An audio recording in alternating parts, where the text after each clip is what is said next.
Então já dei uma resumida aqui. Páscoa, asmos, primícias, Pentecoste, trombetas, expiação pelos pecados e tabernáculos. Isso era o ciclo de um ano do povo de Israel. Somente esse ciclo de um ano já profetizava todo o evento da obra de Cristo. Na sexta etapa das festas, onde o povo tem o pecado expiado, através da Arca da Aliança, chamada de Arca do Testemunho, o sumo sacerdote conduzia o povo para a festa dos tabernáculos. Aqui profetiza o fim.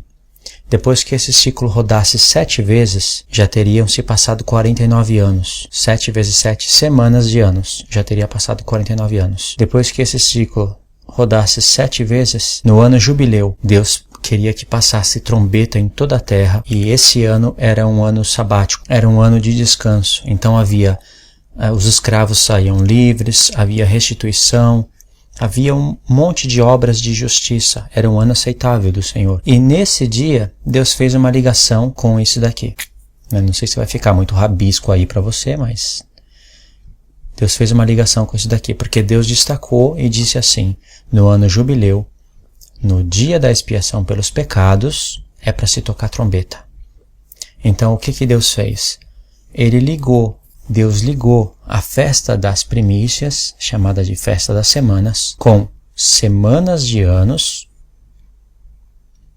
7 vezes 7 semanas de anos, com expiação dos pecados. Você entende que Deus ligou isso? Por que Deus ligou? Porque 7 vezes 7 semanas de anos nos lembra a primícias. 7 vezes 7 semanas, não de anos, mas semanas, dando 49 dias, aqui dando 49 anos. E aqui é o Pentecoste, ou aqui é o jubileu, não é? Aqui é o Pentecoste, aqui é o jubileu. Então Deus ligou através dos nomes, das datas, dos números. E aí Deus falou nesse ano, e o dia que Deus destacou foi a expiação dos pecados. Nesse dia se passará uma grande trombeta em Israel. Essa trombeta é quando Cristo vem. Por que é quando Cristo vem? Essa é a última trombeta. Ou seja, Paulo já entendeu a última trombeta, que é falada lá em 1 Coríntios 15, vamos pôr aqui, né? 1 Coríntios 15, ele fala da ressurreição, do arrebatamento na última trombeta. Ele já entendeu isso pelo ciclo das festas. Isso é maravilhoso, isso é formidável, quando você entende realmente isso. Por que aqui é a vinda de Cristo? Já em um ciclo, em um ano, aqui já era profetizada a vinda de Cristo. Aqui já era profetizada a vinda. Aqui tinha toque de trombetas. Em todas as festas tinha toque de trombetas. Isso está em Números 10. Lê lá depois. Em todas as festas, nos sacrifícios, nos dias alegres, tinha toque de trombetas. Fora aquele dia específico, né? Fora esse dia aqui, ó. Tinha trombetas. Fora esse dia, Deus queria que tocasse trombetas em todas as festas. Aí você se pergunta, por quê? Quando você lê isso daqui e meditar, você vai entender o porquê que tem que ter toque de trombetas. Mas nesse dia em especial, depois que se rodasse esse ciclo 7 vezes, dando semanas de anos, nesse dia aqui haveria uma grande trombeta. E depois de 7 vezes 7 anos, cuidado para não esquecer isso, era o ano do jubileu. Aí quando o povo recebesse a expiação pelos pecados, eles iriam para a festa dos tabernáculos. E aí acabava o ciclo total. Começava novamente o povo a contar Páscoa, asmos, primícias, Pentecoste, trombetas, expiação pelos pecados, tabernáculos. Um ano. De novo, o segundo ano. Terceiro ano. Quarto. Quinto. Sexto. Sétimo ano.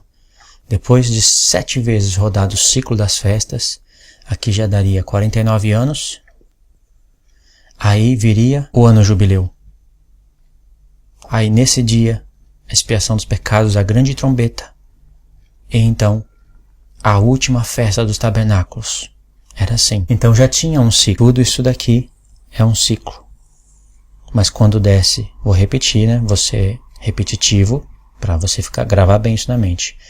Quando isso se completasse 7 vezes 7, ou seja, quando o povo praticasse isso daqui 7 vezes 7, aí viria o grande dia de trombeta. Agora eu vou explicar o porquê que é a vinda de Cristo. Vou explicar com mais detalhe. Só para, antes de eu apagar, nesse grande dia aqui, né, no ano do jubileu, o povo recebia expiação pelos pecados e ia para a festa dos tabernáculos. Cadê? Aqui. Ia para a festa dos tabernáculos. E aí aqui era profetizado, né, depois de tudo calculado, somado a lei, os salmos, os profetas, tudo, aí sim viria tudo isso daqui, ó.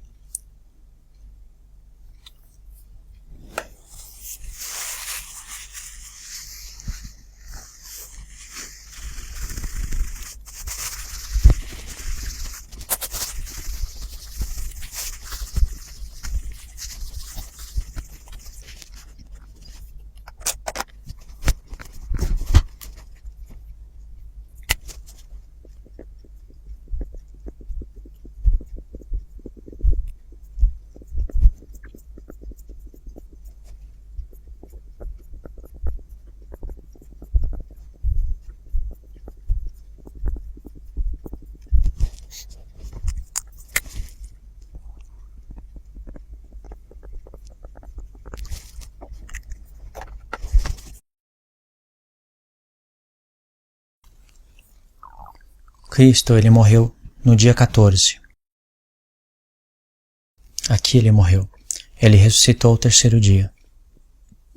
Dia 17. Quando ele ressuscitou, no dia 17, ainda estava aqui, ó, na festa dos asmos. Ué, mas a ressurreição não é nas primícias? Sim, ele ressuscitou ao terceiro dia. E Paulo diz que ele foi feito às primícias. Ele ressuscitou no sábado e não no domingo. Isso eu não vou explicar nesse vídeo. Porque que na Bíblia está escrito primeiro dia da semana, mas no grego e no hebraico está escrito sábado. Ele ressuscitou no sábado. Por quê? Porque o terceiro dia e o sétimo estão conectados para Deus. No livro da lei diz, aquele que não se purificar no terceiro dia, não será achado santo no sétimo. Esse sétimo, aqui é a ressurreição de Cristo, e aqui fala do milênio. Ele ressuscitou aqui em algum dia desses, dos asmos, e foi feito primícias. Depois que ele ressuscitou, ele ainda ficou 40 dias com seus discípulos. Agora olha que interessante, morreu no dia 14. Ele se afastou de todo o pecado. Ele morreu por causa do pecado do povo. O pecado do povo caiu sobre ele, mas ele mesmo não pecou. Então ele ressuscitou, sendo feito as primícias. Porque primeiro tem que olhar para ele. Ele ressuscitou primeiro, a igreja ressuscitou através do corpo dele. Isso foi uma profecia, mas a igreja vai ressuscitar com o corpo glorificado como ele somente aqui. Somente aqui. Então, quando ele ressuscitou, ele foi revestido de poder. Ele ficou 40 dias, sim, né? Vamos pôr esse número mais para cá. Ele ficou 40 dias na terra, mas ressuscitou revestido de poder. Aliás, todo o poder no céu e na terra foi dado para ele. E quando ele ressuscitou, ele ficou 40 dias ensinando as coisas do reino, ensinando as coisas aqui, ó, para os seus discípulos. Isso quer dizer que Jesus tocou trombetas. Quando você estuda o ministério das trombetas, na lei, no Salmo e nos profetas, você vai ver que isso é pregar o Evangelho. E aqui que está o ponto que as pessoas não conseguem entender. Ele ressuscitou e ascendeu até a destra de Deus, certo? O que isso significa? Que ele foi trabalhar nesse ponto aqui.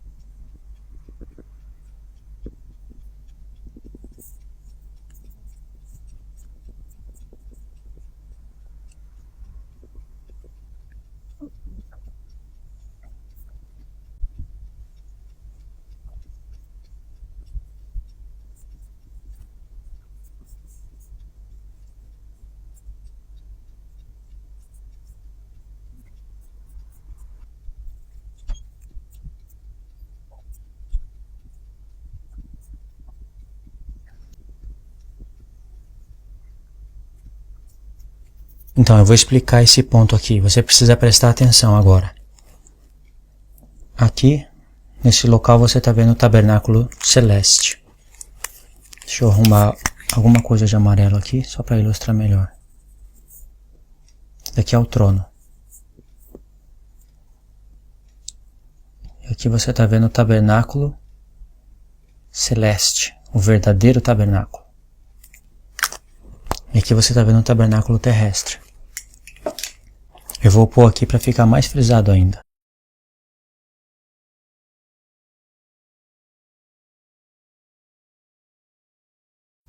Quando você estuda Hebreus e você entende as festas, você entende a lei e os profetas, você entende a mentalidade do escritor de Hebreus. Você vai ver que desde Hebreus 1 até Hebreus 13, o escritor de Hebreus está falando desse dia aqui, ó, desse dia da expiação.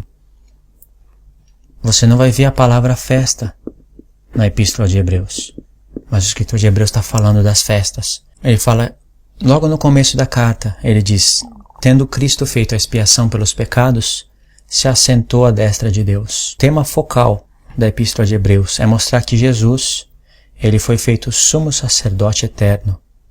Isso por causa que o povo estava atrasado no livro da lei e não tinha entendido o tempo de transição das alianças e estava recebendo propiciação pelos pecados em um tabernáculo terrestre, mesmo depois que receberam o Messias, e havia se passado muitos anos e eles ainda não estavam entendendo essas coisas. Esse é o tema focal. Por isso que quando chega em Hebreus 8, verso 1, o escritor de Hebreus vai falar, a suma das coisas que temos dito até agora é que nós temos um sumo sacerdote assentado à destra de Deus, ministro do verdadeiro santuário que o Senhor erigiu, não os homens. Quando ele fala verdadeiro santuário, ele não está falando que o de baixo era falso, mas sim que era sombras. E de fato, quando você vai ler até o verso 5, ele vai explicar sobre essas coisas aqui. Que Deus falou para Moisés, faça conforme tudo o que foi te mostrado no monte. E ele vai explicar que os dons que se fazem aqui e até aqui são sombras das coisas futuras, das coisas celestes. Aí quando chega em Hebreus 9, você vai ver que até do 1 até o final, você vai ver que ele vai falar detalhes desse dia aqui. Que todos os dias entravam os sacerdotes aqui, mas só uma vez por ano o sumo sacerdote entrava aqui, e não sem sangue. Fazia sacrifício primeiro pelos seus próprios pecados, depois pelos do povo. E aí ele vai explicando coisas. Quando chega em Hebreus 9, verso 15, mais ou menos, se eu não me engano, ele vai falar que Jesus, ele entrou em um santuário, não feito por mãos de homens, mas no céu. Ou seja, além dele ter mostrado que o santuário era terrestre e sombras, ele ainda mostrou que o céu é o verdadeiro. E quando ele fala que Cristo não entrou em um santuário feito por mãos de homens, mas fez uma redenção eterna por nós, quando entrou aqui, sabe o que ele tem na mente? Eu não escrevi aqui, mas vê que em Hebreus 4 ele vai falar que Jesus é o sumo sacerdote. Vai falar muitas coisas, mas você vê que a intenção do escritor de Hebreus é mostrar que Jesus é o sumo sacerdote que está à destra de Deus. Aí você vai ver então que o sumo sacerdote, uma vez no ano, nesse ponto aqui, ele entrava no Santo dos Santos para fazer propiciação pelos pecados dos filhos de Israel. Era uma expiação onde todos os pecados do ano eram apagados. Eu expliquei com um pouquinho de outros detalhes num outro vídeo. Você tem que anexar os dois. Eu vou tentar deixar o link aí anexado para você assistir o outro também. E aí o sumo sacerdote fazia o que tinha que fazer, vê que ele passava pelo véu, ele só podia passar por aqui uma vez no ano, uma só vez. O incenso que era queimado aqui nesse altar era queimado todos os dias, 2 vezes ao dia.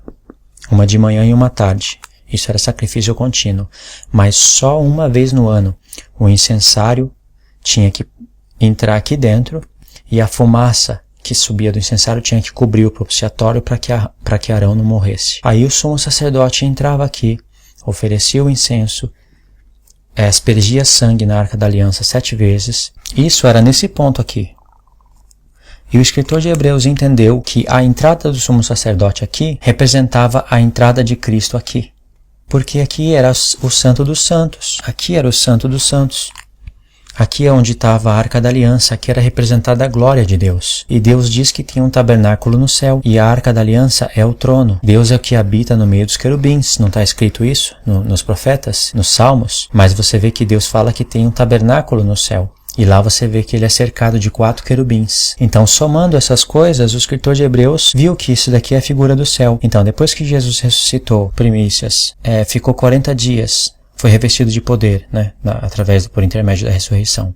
Ficou 40 dias na terra ainda, tocando trombetas, falando as coisas do evangelho para os seus discípulos. Depois disso, ele ascendeu aos céus. Isso estava profetizado em Daniel 7. O filho do homem que ascendeu e chegou até o ancião de dias. E para quê? Você tem que ler também o Salmo 110. Eu sempre falo isso. assenta-te à minha direita, até que eu ponho todos os teus inimigos por estrado dos teus pés. E no verso 4 diz, tu és sacerdote eterno, segundo a ordem de Melquisedeque. Ou seja, o sumo sacerdote qual é o maior objetivo do sumo sacerdote? Expiar os pecados do povo. Então, Jesus ascendendo até o Santo dos Santos, o verdadeiro santuário, estava representado quando o sumo sacerdote passava pelo véu.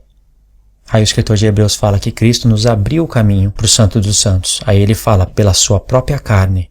Quer dizer que esse véu do testemunho representava a carne de Cristo, o corpo dele. E depois eu explico o porquê. E a gente tem que entender.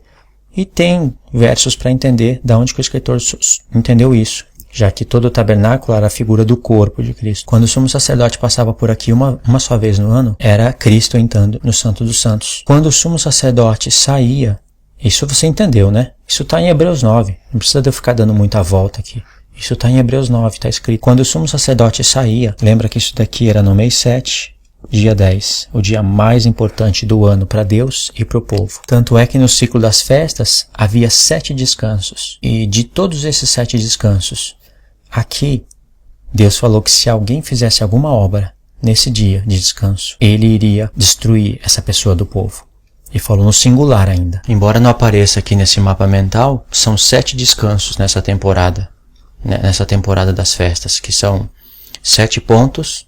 E toda essa temporada aqui que você está vendo se realiza em 7 meses. Começa no mês 1, dia 14, e vai até o mês 7, dia 22. E quando você vai contar, são 7 sábados de descanso, não o 7º dia da semana, fora esses. São 7 sábados de descanso que cai no meio da semana. Mas somente aqui, no dia da expiação, que Deus disse que se alguém fizesse alguma obra, Deus iria destruir o povo. Não é que os outros sábados não tinha valor e podia fazer obra, mas é que aqui Deus estava chamando a atenção do povo, para mostrar que é um dia muito importante. E também, se alguém não se humilhasse nesse dia todo mundo tinha que estar atento aqui em volta do tabernáculo. Isso também faz você entender o que está acontecendo em Apocalipse capítulo 8, quando o anjo vai oferecer o incenso daqui diante de Deus. E houve meia hora de silêncio no céu. É um momento muito importante, porque é o momento em que Deus ia decretar o perdão de todo o povo. E aí o sumo sacerdote saía daqui, e quando ele saía ao encontro do povo, havia alegria. Até o momento em que ele estava expiando os pecados, o povo tinha que fazer silêncio, o povo tinha que ficar em oração.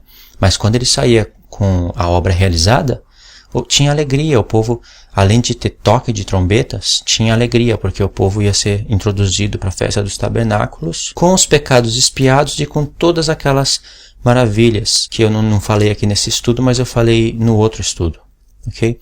Então, esse era o dia mais importante do ciclo das festas, porque envolvia a Arca da Aliança. Era aqui que era expiada a iniquidade. E se você entende sobre o que significa o tabernáculo do testemunho, qual é o testemunho da Arca da Aliança, o testemunho das tábuas de pedra que estava aqui dentro da arca, o testemunho do véu, aí você está entendendo melhor ainda o que eu estou querendo dizer. Ainda tem mais um ponto muito importante para você entender o porquê que era o dia mais importante para Deus. Quando o sumo sacerdote entrava pelo véu e entrava no Santo dos Santos, ele fazia sacrifício pelos pecados do povo, com sangue de animais e também pelos seus próprios pecados, e ele entrava todas as vezes. Não era uma expiação eterna. Aí o escritor de Hebreus, vendo isso, em Hebreus 9, vamos destacar aqui Hebreus 9, do 1 ao 15, e tem que ler em diante também.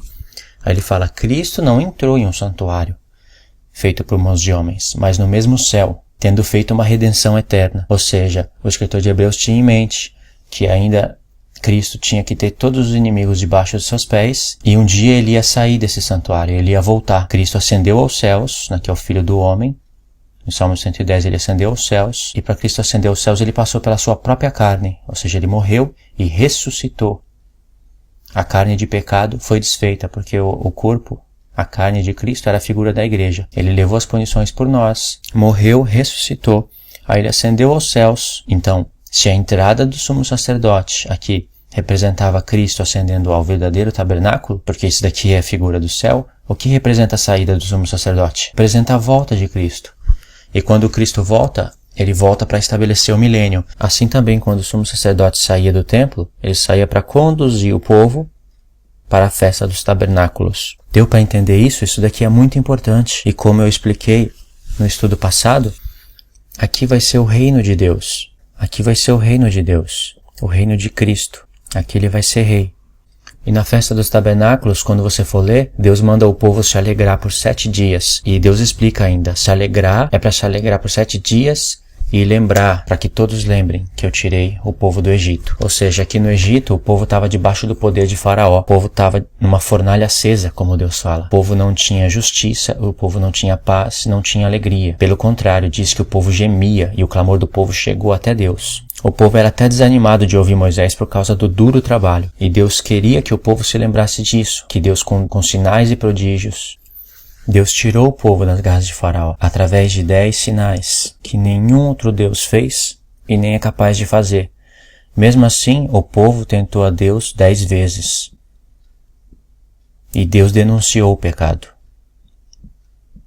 Você nunca parou para pensar por que Deus denunciou o pecado do povo quando o povo tentou a Deus 10 vezes? Na verdade, o povo tentou a Deus 40 anos no deserto. Foi muito mais de 10 vezes. Só que Deus esperou chegar 10 vezes para denunciar, para ele criar uma associação. Ele tirou o povo através de sinais e prodígios, através de 10 sinais, justo 10. E o povo foi tentando a Deus. Quando chegou no número 10, Deus denunciou. Deus falou para Moisés, vocês me tentaram 10 vezes, lá com pão, com a água, com um monte de coisas. Deus contou até 10 e denunciou. Mesmo assim, Deus levou eles no Monte Sinai e casou com eles, dando 10 mandamentos. Olha que coisa. Isso foi para que o povo entendesse que mesmo assim Deus levou e casou com eles. Levou eles no Sinai e casou com eles dando 10 mandamentos que não foi parar no coração deles. Não foi escrito aqui, foi parar em tábuas de pedra. Isso que causou a construção do tabernáculo.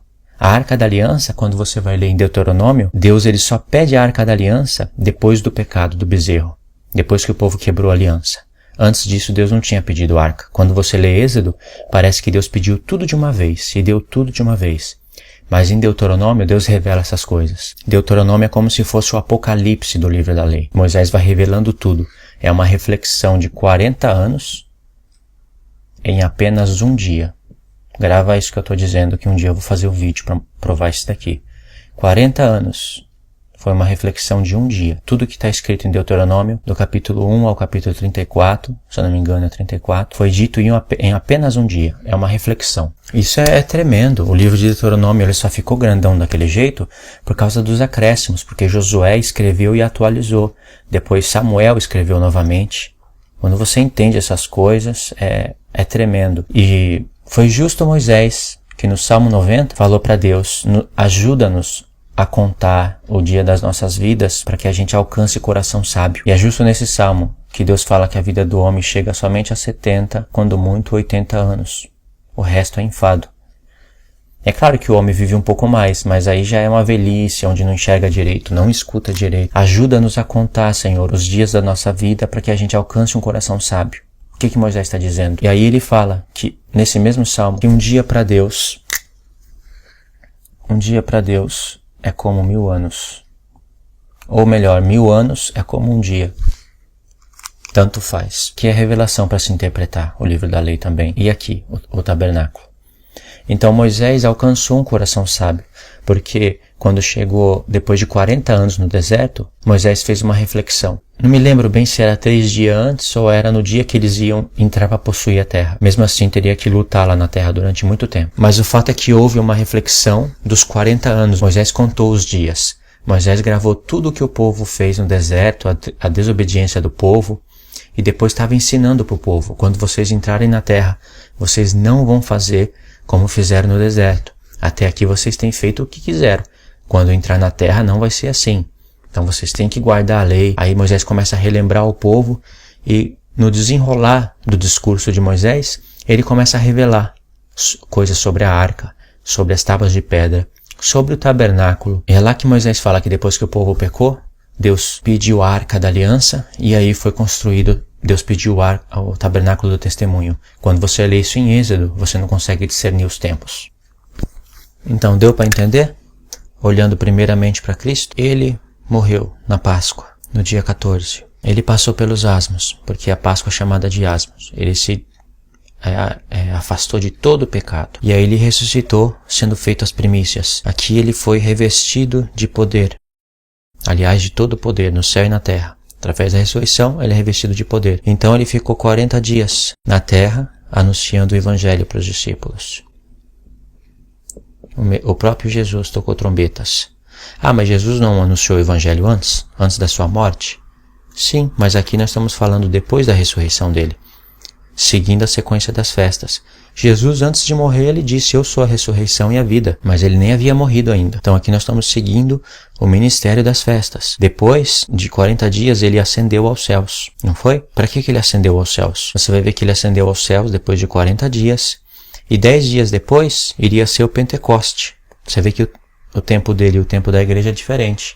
Aqui no Pentecoste, ele derramou o Espírito Santo sobre a igreja. Mas ele já havia ascendido aos céus. Ele já tinha feito aqui, entrado aqui, para ser sumo sacerdote. E ele está aqui até agora. Jesus, ele está cumprindo esse ministério. Ele está aplicando as festas na igreja. Aí você vê que quando der o tempo dele sair, ele vai sair para introduzir o povo para os tabernáculos, que é o milênio. E aí sim acontece a ressurreição. Quando a igreja ressuscitar, o pecado de todos vai aparecer expiado. Porque ainda o povo está pecando. Ele está à destra de Deus, intercedendo pelo povo. E Pedro mesmo fala que nós somos chamados para a aspersão do sangue. Pode ver na epístola de Pedro, logo no começo. Chamado para a aspersão do sangue. De onde ele tirou isso? De onde ele tirou essa ideia de aspersão do sangue? Isso aqui vem daqui, ó, da Arca da Aliança, onde o sumo sacerdote aspergia sangue na Arca da Aliança 7 vezes. Pedro fala, vocês foram chamados para isso, porque Pedro entendeu que Jesus ascendeu aos céus e estava aqui no verdadeiro santuário como sumo sacerdote, cuidando das 7 igrejas. Pedro entendeu isso. Ah, mas Pedro não recebeu o Apocalipse, como é que ele sabe das 7 igrejas? Não importa, as 7 igrejas foi dado para o povo posteriormente. Todo o povo de Deus estava representado aqui. O que importa é que Pedro sabia que Jesus estava como sumo sacerdote à destra de Deus. João também fala que ele é a propiciação pelos nossos pecados. João fala isso 2 vezes. E Paulo também fala. De onde foi tirada a ideia da propiciação? Daqui, da Arca da Aliança. Então quando Jesus voltar, a mesma coisa que acontecia na lei. O sumo sacerdote saía do templo e conduzia o povo para o tabernáculo. Então o povo ainda está entrando em aliança com Deus. Aqui é o tempo da igreja. Está se apartando dos pecados. Ao mesmo tempo, o povo está procurando viver vida de ressurreição. Paulo fala aqui em Colossenses 3, ele fala isso. Paulo disse, já ressuscitaste com Cristo, buscai as coisas que são do alto, onde Cristo está assentado, não nas coisas da terra. Ele fala, pensai nas coisas do alto, e não nas que são da terra, porque vocês morreram e a vossa vida está oculta com Cristo em Deus. Você vê que Paulo está falando? Pensa nas coisas do alto, onde Cristo está sentado. Busca elas. Como é que nós vamos buscar elas, sendo que nós não temos acesso ao céu? Nós não podemos ver. Nós não podemos buscar nada lá. Paulo está falando isso para você buscar através da lei. Buscar Cristo através disso daqui. O Espírito Santo foi derramado para você entender isso. Ele fala, pensa nessas coisas, onde Cristo está sentado como sumo sacerdote, ou seja, pensa no sumo sacerdote, entenda o ministério dele. E para você entender essas coisas, você precisa do livro da lei. Impossível entender Apocalipse sem o livro da lei. E então, Cristo vai derramando o Espírito Santo sobre homens de todos os povos, línguas e nações. E aí esses homens recebem o derramamento do Espírito Santo, eles são revestidos de poder. Então eles vão anunciando o Evangelho, tocando trombetas. Isso até o tempo em que se complete a expiação dos pecados de todos. Lembra que eu já falei, expliquei lá o que significa a coisa da cruz, o sacrifício, a palavra está consumado. Jesus ainda tinha que ressuscitar para começar a cuidar das igrejas. O que estava consumado era o sacrifício da expiação dos pecados. Já não precisaria mais do povo receber todos os anos sacrifício num tabernáculo terrestre, pelo sumo sacerdote terrestre. E aí o povo está aqui, né, recebendo a aplicação de todas essas festas para poder entrar no tabernáculo. Quando chegar no tempo de Apocalipse, no tempo das 2 testemunhas, essa parte aqui vai ser aplicada mais uma vez na igreja. Nas 2 testemunhas. E darei poder às minhas 2 testemunhas. Para quê? Para que elas profetizem. Em Apocalipse tem 7 anjos tocando 7 trombetas. Você tem que entender o que significa isso. Elas vão profetizar até a vinda de Cristo, a qual acontece na última trombeta. E aí quando Cristo vier, festa dos tabernáculos.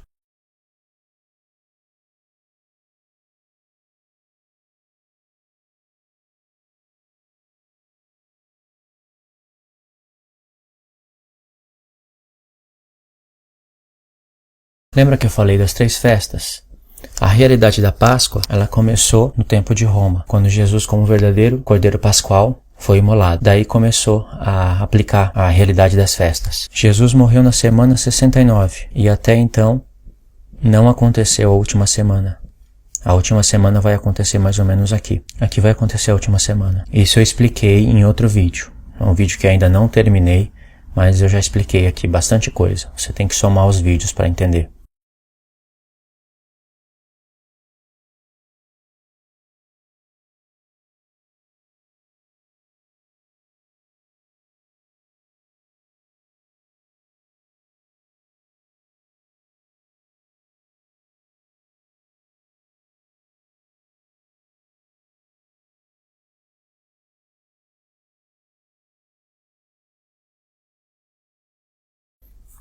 O resultado disso vai ser a última semana profética. Aí se cumpre as 70 semanas, porque ainda não veio justiça eterna. Lembra? As 70 semanas, quando você vai ler no profeta Daniel, o chifre pequeno está dentro dessas 70 semanas e não fora. Você não pode tirar o chifre pequeno fora dessas 70 semanas. É ele que vai fazer guerra contra os santos durante tempos e metade de um tempo. Mas lá no livro de Daniel diz que até que veio o ancião de dias e fez justiça aos santos. E chegou o tempo em que eles possuíram o reino. Tabernáculos. Eles possuíram o reino. O ancião de dias só volta para fazer justiça aos santos depois de tempos e metade de um tempo, ou seja,